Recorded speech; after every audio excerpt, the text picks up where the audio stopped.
Today we'll discuss about replication and repair of DNA, and this topic is from the competency. Describe the processes involved in replication and repair of DNA and transcription mechanism. So let us see how is this replication, repair of DNA and transcription mechanism. So condensation into chromatin structure. Newly synthesized DNA is rapidly arranged into nucleosome. This is facilitated by histone chaperone proteins and chromatin remodeling complexes. Then now after the replication, how it is modified? So modification after replication. DNA methylation at C5 of cytosine catalyzed by DNA methyltransferase is commonly associated with gene slicing and contribute to the X chromosomal inactivation and genomic imprinting, selective silencing of maternal or paternal alleles. Transcriptional regulation of tissue-specific genes during cellular differentiation also results from DNA methylation. Methylation occurs in GC-rich area in the promoter region.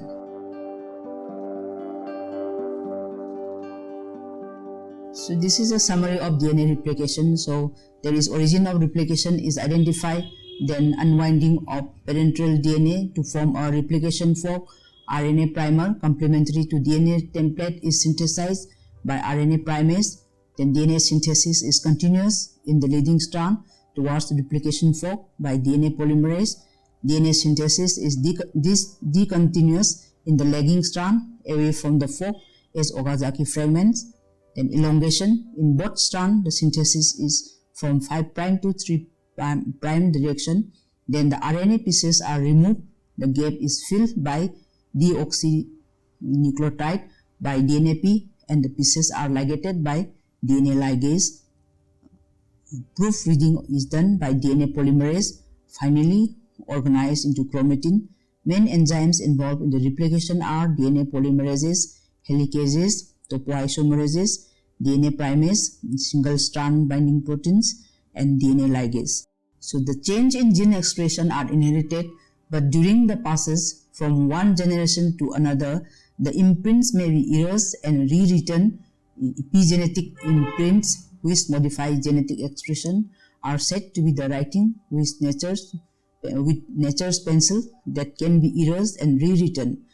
Greater than 90% of the methylated C is found in dinucleotide CpG. The promoter regions of genes contain 10 to 20 times as many GPGS when compared to the rest of the genome.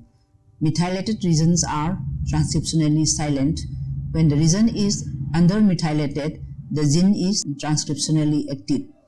The methylation of DNA is catalyzed by several different DNA methyltransferases. Loss of DNA methyltransferases 3 genes results in the death shortly after birth. There are several proteins that bind to methylated GPGS but not to unmethylated GPGS. One such protein is MECP2, methyl CP binding protein 2. When MECP2 binds to methylated CpG dinucleotide, it leads to transcriptional repression. Deficiency in MECP2 results in Rett syndrome, a neurodevelopmental disorder with mental retardation, seizure, microcephaly, and arrested development and loss of speech. So now, how is this DNA repair mechanisms? The replication process should be carried out with high fidelity, otherwise the information is altered. Hence, there should be a foolproof mechanism to correct the mistakes. While printing a page, the typesetter sets the types, an impression is taken, and proofreading is done to correct mistakes, if any, and then final printing is done. A similar follow-up mechanism operates after DNA synthesis. Various physical and chemical agents produce base alterations. These are to be appropriately corrected immediately. There are different types of DNA repair mechanism. All of them follow the general mechanism.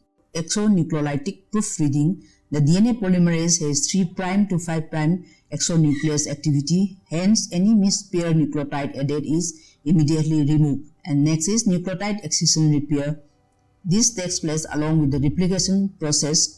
During the proofreading, the original template DNA contains methylated residues N6-methyladenine and 5-methylcytosine.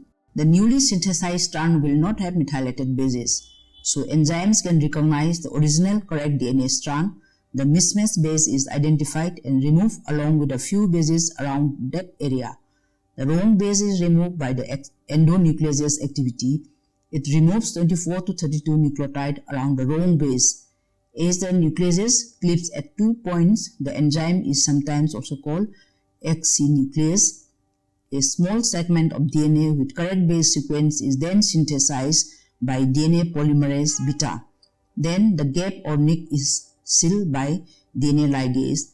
The ligase requires energy for its activity. So strand-directed mismatch repair. Here, specific protein scan the newly synthesized DNA strand. That is, new strand is identified by not being methylated. The mismatch area is identified. A loop is made. In E. coli, this recognition and looping is done by 3 proteins, MUT-S, MUT-C, and MUT-H.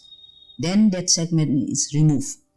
Finally, correct segment is synthesized by the help of DNA polymerase, SSBS, and ligase. Base excision repair. Here, depurination of DNA is a spontaneous process which occurs at a rate of 10,000 per cell per day.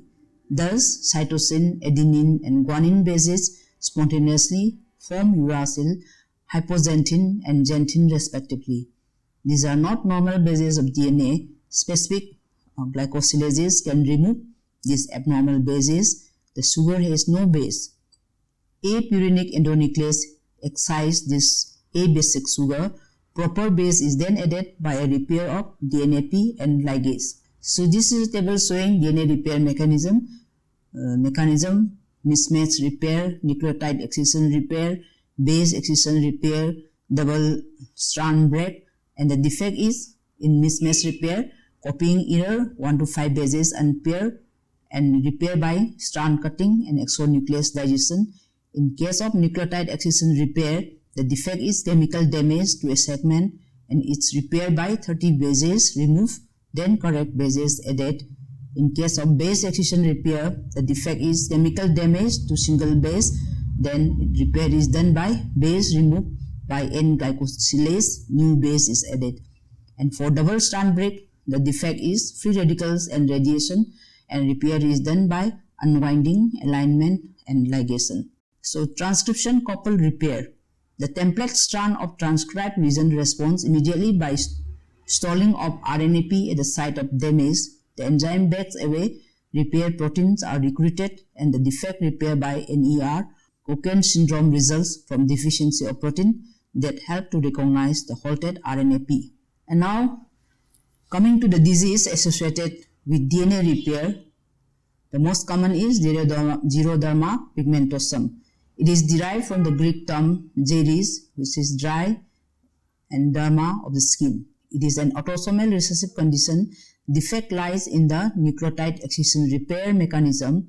There are 7 xeroderma pigmentosum genes, A to G, necessary for NER mechanism in humans.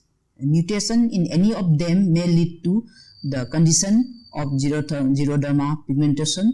Then ultraviolet light, sunlight causes formation of thymine dimers, where covalent bonds are formed between adjacent thymine residues. Since repair mechanism is not operating, these mutations are accumulated, leading to cancer.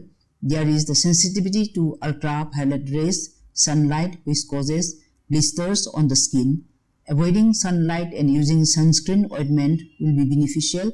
Patients with xeroderma pigmentosum have a 1,000-fold greater chance of developing skin cancer than the other normal persons. That usually occurs in the second decade of life due to squamous cell carcinoma of skin. So perinatal diagnosis of xeroderma pigmentosum is possible. And another disease is ataxia telangiectasia. It is a common autosomal recessive disease. Sensitivity to UV ultraviolet ray, then cerebellar ataxia, telangiectasia in eyes and lymphoreticular neoplasms are common. Ataxia telangiectasia mutated gene is located at chromosome 11q. The mutated gene is present in 1% of the total population and the disease is manifested in 1 in 40,000 persons. So what happens when there is hydrolysis of DNA? So hydrolysis of DNA, those enzymes which hydrolyze only from the end of DNA molecule are called exonucleases. Those enzymes which hydrolyze the internal phosphodiester bonds are called endonucleases. A certain endonucleases cut at a specific sequence of DNA. These molecular scissors are called restriction endonucleases. So now what are the inhibitors of DNA replication? Certain compounds will inhibit bacterial enzymes but will not affect human cells. Such drugs are useful as antibacterial agents. Some other compounds will inhibit human enzymes. They will arrest new DNA synthesis and arrest the cell division. Those drugs are therefore useful as anti-cancer agents.